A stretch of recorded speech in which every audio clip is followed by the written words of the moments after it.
This is Jamie Drummond for Good Food Revolution. Today I'm speaking with Chef Magnus Nilsson, actually the second time I've spoken with him for Good Food Revolution. Yes, today we're speaking over Zoom. How are you today, Chef? I'm very well. Yourself? I am fantastic, thank you very much. We're here to speak today about this wonderful book I have in my hands, which is actually, it's your fifth book, I believe, your fourth Yeah, cookbook and you have one photography book as well, one book of exactly, photography. exactly. So what is the inspiration behind this? So it's Fäviken 4,015 days beginning to end. Tell me a little bit about the inspiration here. I mean, it's essentially a book about the restaurant that I used to run, Fäviken, and I mean, it tells the story about the restaurant, essentially using a chronological list of every single dish ever served in the restaurant as a base. And then there is, around that there is lots of little stories and interesting moments from the restaurant. There are Eric Olson's archival photos from almost day one at Fäviken to the very last day, and then actually also, which wasn't supposed to be in there in the first plan, but there's also a whole bunch of recipes in there. Right. It's interesting because I went through this and I was thinking you must have made absolutely meticulous notes to keep a record of all of these recipes from beginning to end. Yeah, the recipes we've always recorded very well, and equally so like all of the dishes, because we kept every single menu that we ever printed. Right. But I never made notes with the purpose of them being used. That's more like the reason why all of the recipes are there is because otherwise it's difficult to work, and the reason why all of the menus were saved was simply because we used the same computer throughout the whole time. So they were like always there on the hard drive. But yeah, it proved very useful when we actually started making the book. When I read that you had every dish that you had ever served at the restaurant, I thought that was just some marketing nonsense. But I did have a look to see if I could find all the dishes that I had when I came to visit you all those years ago, and they were in there. So I was rather impressed. You obviously enjoy writing because this is a very dense book. I mean, I there do, I are do. a lot Yeah, of words in here. And yeah. not many extraneous adjectives. There's a lot of detail in there, but it's not flowery writing by any means. I'm very, very impressed. Is Thank you. You obviously love writing. I mean, I heard a few weeks ago that you actually originally had ambitions to be a wine writer. Yeah, yeah, I did. So when the first time I stopped being a cook, I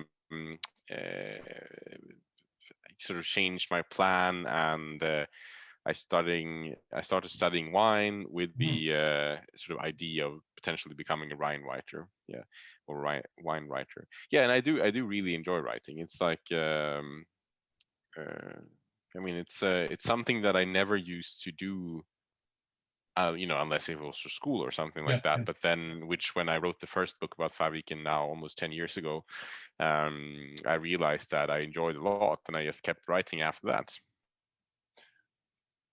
Would it be fair to say that in writing this book and publishing it, you published it on my birthday, November the 7th. It was almost kind Congratulations. of, yeah, thank you. It was almost a cathartic experience for you and allowed you to have closure on the 11 years of Fäviken.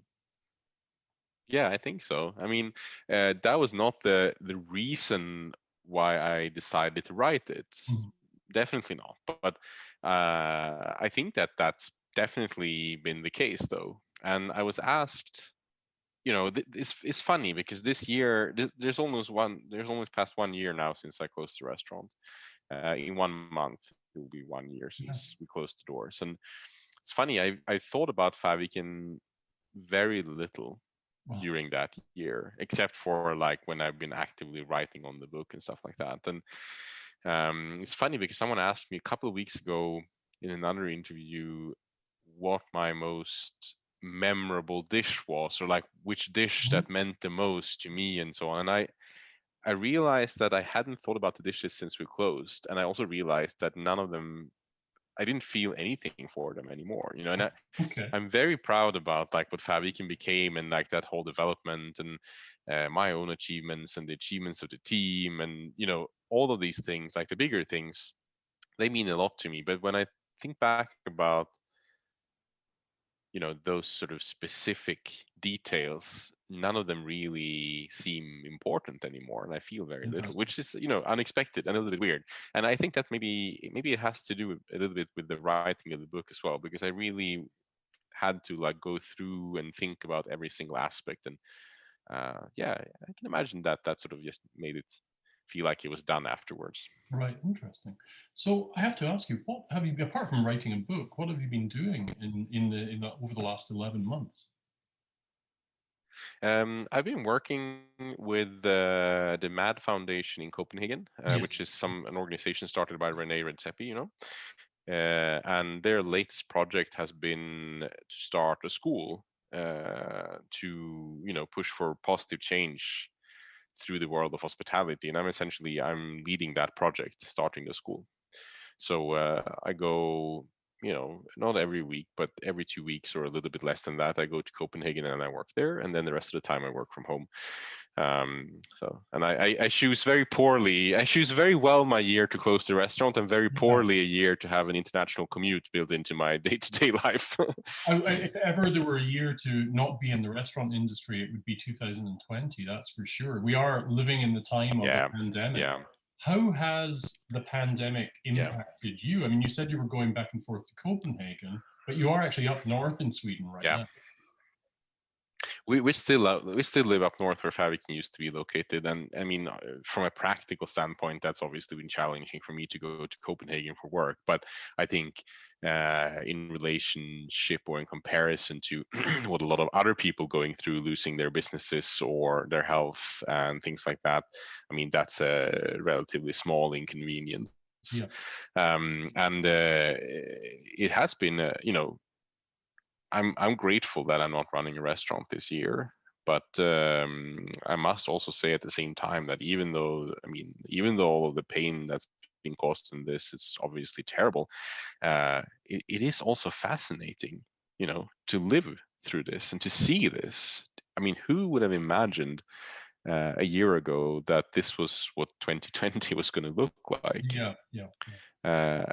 I don't think very many, you know, and I think that it's important to remember that this is also an experience that we're gonna learn many things from, I'm sure of.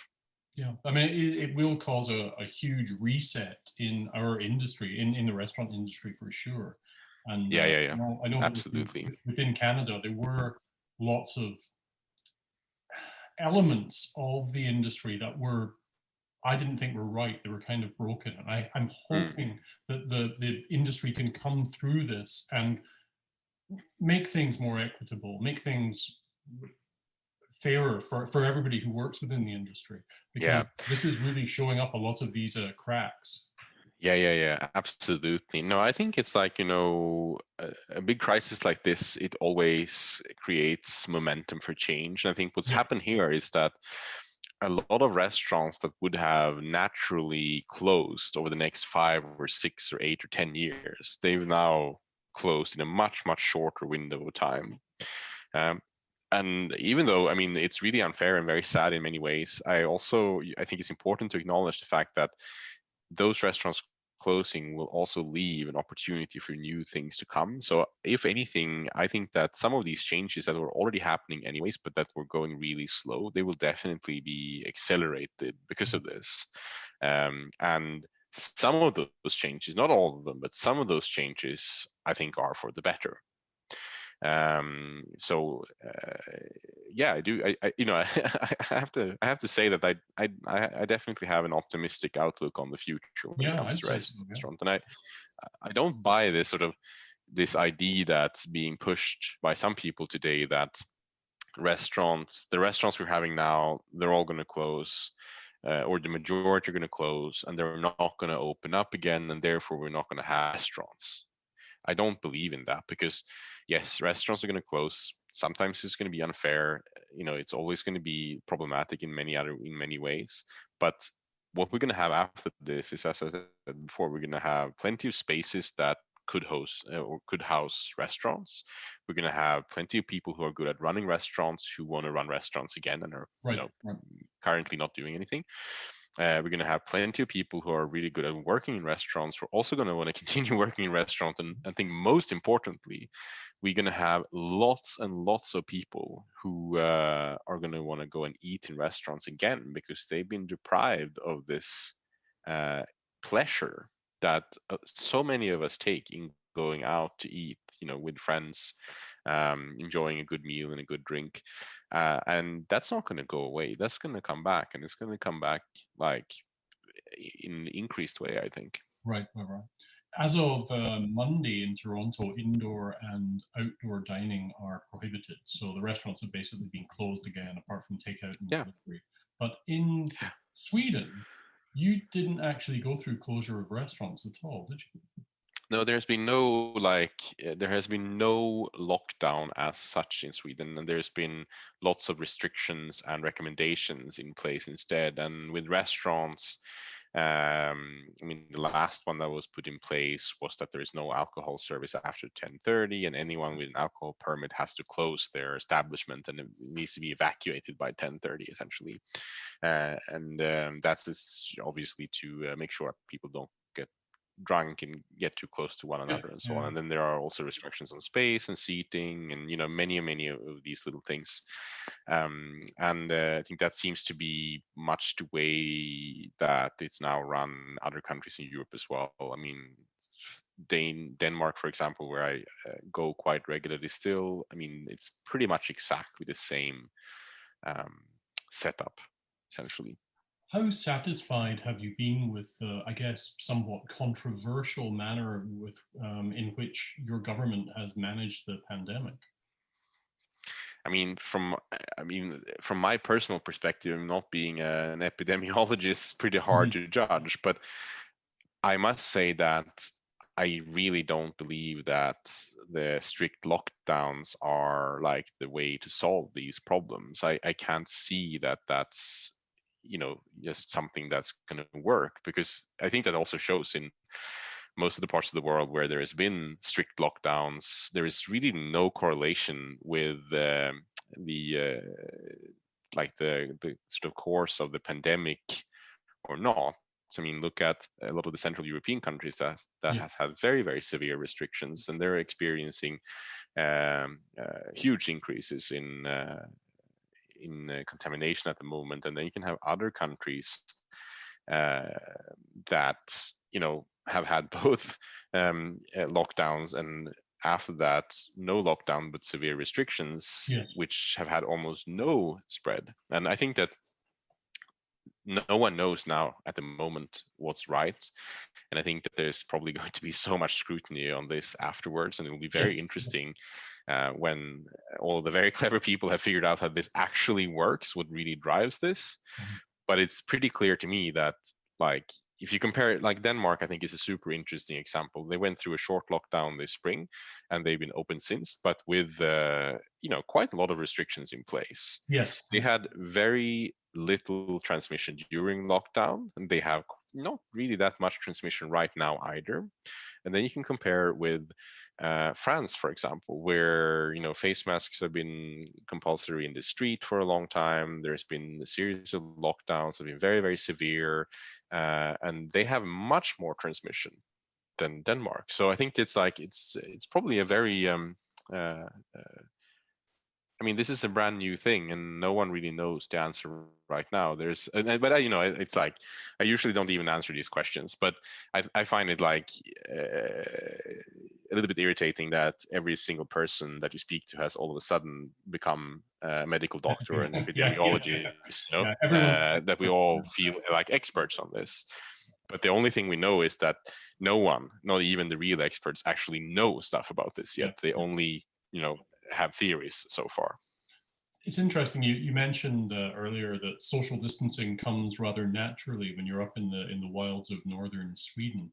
Somebody asked me the other day about Yeah. which restaurant they were talking about spacing in restaurants and how restaurants can survive with the seating so far apart. And somebody asked me, it was in a group Zoom call with some old friends. They said, "So what's the most space that you've ever had in a restaurant? I mean, nobody's ever that far apart from the other tables." And I said, Fäviken. There were only, I think you've only ever had between 12 and 24 diners in that space, right? Yeah. Yeah. Um, but that was the way to do it. Yeah. But you were No, it lucky. was. The luxury of that space there. Yeah. Yeah, I mean that's the luxury of running a business in the countryside. That space comes more cheaply, Yeah. and I think that I mean we would have been screwed anyway through the pandemic because no one would have been able to get to us. Yeah. Yeah. So it wouldn't have helped us now, but it is really one of those things that you can only really create that in a countryside restaurant where the square meterage is not quite as expensive in terms of Yeah. rent. So, did you have much experience of apple cultivation before you purchased this 44-acre plot down in the south of Sweden that you're moving to in the summer? Yeah, yeah. No, none actually. I mean, there are no fruit trees up north where we live. Right. It's too Yeah. cold. And but I always found fascinating though. And I mean, I've been interested in gardening for a long, long time. And for more than 10 years, I've gardened at like the little farm where we live up north.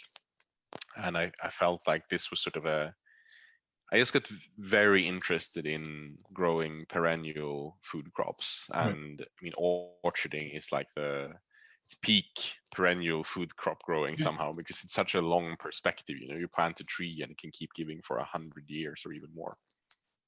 So what do you plan to do with all those And yeah, apples? That's a lot of apples I in mean, we 44 sell them. You know, we bought it, but it is also, and we're doing some changes to it. You know, turning it organic and Yeah. so forth. But it is. We also bought the business, and it is. I mean, it produces 200 tons of apples that are sold into the wholesale distribution network, and they turn out in grocery stores and restaurants, and places like that. I was also reading through the marketing materials that that people were asking what you were going to do after closing the restaurant, and in the marketing materials it mentioned that you were going to be out hunting black partridge. Is this correct? I haven't read that marketing No, material. I wore my shotgun hoodie especially for you because of that. I've not had a chance to get out and do any hunting this year. I do have my license, my small game, and I did have my deer tag, but I've not had a chance at Mhm. all. Have you had any time to do that? No, I haven't. I think that I will go over Christmas. We're going to spend Christmas down in the orchard, and it's pretty good hunting for roe deer down there. So I might go for a day or two then. All right, okay. Well, it's really nice to see your face again, and also wonderful, wonderful Thank to you. feel your optimism. I'm Likewise. going to get stuck into this. I'm really enjoying it because it isn't a I don't find it like a standard cookbook at all. I love the stories in it, and I love Thank you. your use of language as well. It's Thank you. That's I was very nice to hear. I I was mean, I also really enjoyed writing it. yeah, yeah, I can imagine, but it's just you seem to have this kind of meticulous sense of memory that I'm just amazed at the detail in here. So I'm finding it a fascinating read. I've just been looking at it over the last 5 days, but it's fantastic. Cool. Thank you so Thank much you. for joining us at Good Food Revolution once again. We Thank wish you you for all that. the best with the Apple business next summer, and Thank you. perhaps we can catch up a little bit later next year once you've got the apples up and running. Absolutely. Absolutely. Let's stay in touch. That would be Have a nice marvelous. day. Bye bye. Stay safe. Bye bye. Bye bye. You too.